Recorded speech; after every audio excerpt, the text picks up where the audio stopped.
Magandang gabi sa inyong lahat mga ka-Real Talk. Welcome back sa ating podcast. Ang tambayan nating lahat para sa mga usaping hindi maikwento sa iba pero kating-kating na tayong ilabas. I'm your host, Ben.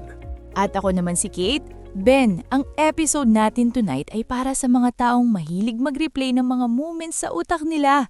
Yung mga taong ang daming screenshots ng memories kasi hindi nila maiwan-iwan ang nakaraan. Naku Kate, guilty ang marami dyan. Lalo na pagdating sa mga clues o pahiwatig na binigay sa atin noon na bit-bit pa rin natin hanggang ngayon. Ang topic natin para sa episode 0012. Ano ang gagawin kung nagpahiwatig siya sa'yo pero wala na pagkatapos? Yung akala mo may part 2 ang movie nyo pero dead na pala para sa kanya. Para bigyan tayo ng context, pakinggan natin ang kwento ni Hoping Hannah. Hi Ben and Kate! Sana mapili ang letter ko kasi hindi na ako makatulog sa kaiisip. Itago nyo na lang ako sa pangalang Hannah. May childhood best friend ako. Si Ian. Simula bata kami na ang magkasama. Bago siya lumipad ng probinsya nung high school kami, may sinabi siya sa akin na hindi ko makalimutan. Sabi niya, Hannah, baka sa huli, tayo talagang dalawa ang meant to be. Hintayin mo ako. Dinala ko yon, Ben at Kate. For almost 8 years, hindi ako seryosong nakipag-date sa iba kasi ang nasa isip ko, si Ian ang endgame ko. Nag-uusap pa rin naman kami pero bihira na. Last month, nag-set kami ng dinner kasi bumalik na siya dito sa Manila. Sobrang excited ako. Nagpaganda ako, bumili ng bagong gamit at inisip ko na ito na yung moment na magiging tayo na. Pero pag upo namin sa table, ang bungad niya sa akin, Hannah, buti nagkita tayo. Gusto ko sana humingi ng tips sa'yo. May balak na kasi akong mag-propose sa girlfriend ko next year. Sobang saya ko, Han. Literal na gumuho ang mundo ko. Bakit siya nagpahiwati doon kung wala lang pala sa kanya ngayon? Paano ko ba ititigil ang pag-asa? Hay, Hannah, ramdam ko ang sakit hanggang dito. Yung 8 years na hinintay mo parang nabura sa isang sandali lang. Kate, bakit ba ganun ng mga tao? Bakit sila magsasabi ng meant to be tapos biglang kakalimutan? Kate Ben, kailangang marinig ito ni Hannah. People change and feelings evolve. Nung sinabi yun ni Ian, high school sila. It was a sweet, innocent, and probably genuine sentiment at that time. Pero 8 years have passed. Ian grew up, met new people, and built a life that didn't include the meant-to-be promise he made when he was a teenager. Ang problema kasi Kate, si Hannah ay nanatili sa frozen moment na yun. Para kay Hannah, yung pahiwatig ni Ian ay isang contract. Pero para kay Ian, it was just a memory. Exactly! It's a classic case of timeline mismatch. Si Hannah, ang focus ay past leading to the future. Si Ian, ang focus ay present leading to his future with someone else.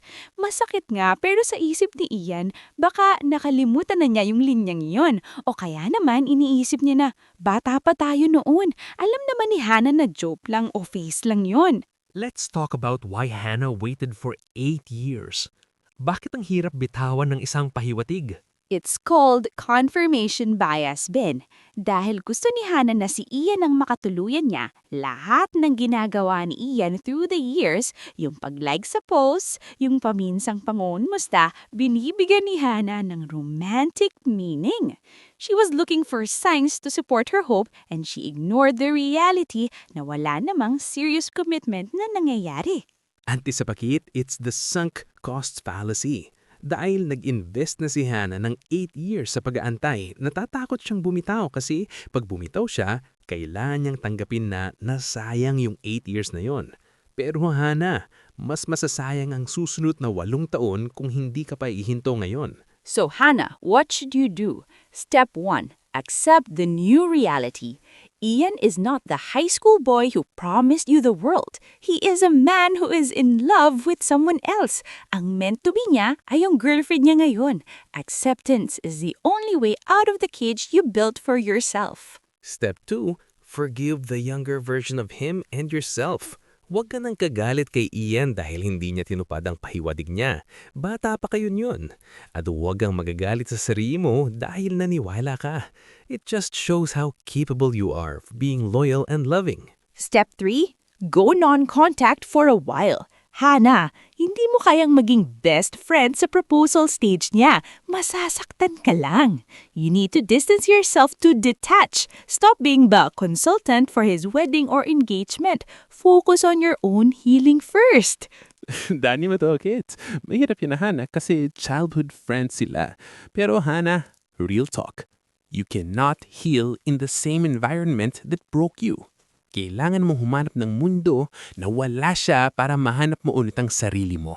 To Hana and to everyone na umaasa sa isang pahiwatig na expert na, closure doesn't come from the other person's apology or explanation. It comes from your decision to stop waiting. Huwag mong hayaang maging ghost ng nakaraan na nagsisira sa future mo. Someone out there is looking for a girl as loyal as you, Hana. Pero hindi ka niya mahahanap kung nakatitig ka pa rin sa pinto na matagal nang isinara ni Ian. Amen to that, Ben. Grabe, ang daming matatamaan sa episode na ito. If you have a similar story or if you finally decided to let go of a childhood promise, share it with us. Send your stories to our email, realtalkwithbenandkate@gmail.com. Gusto naming malaman kung paano nyo pinili ang sarili nyo. Follow us on our social media and don't forget to subscribe. At sa susunod na episode, ibang level naman ng gulo ang papasukin natin. Paano kung ang pahiwatig ay galing naman sa kaibigan mo? Ayon, ang mga pasafol at mixed signals masters. We'll talk about how to spot a boredom text versus a genuine interest. Huwag niyong palalapasin. This has been Real Talk with Ben and Kate. Stay real, stay wise, and don't live in the past. Good night, everyone.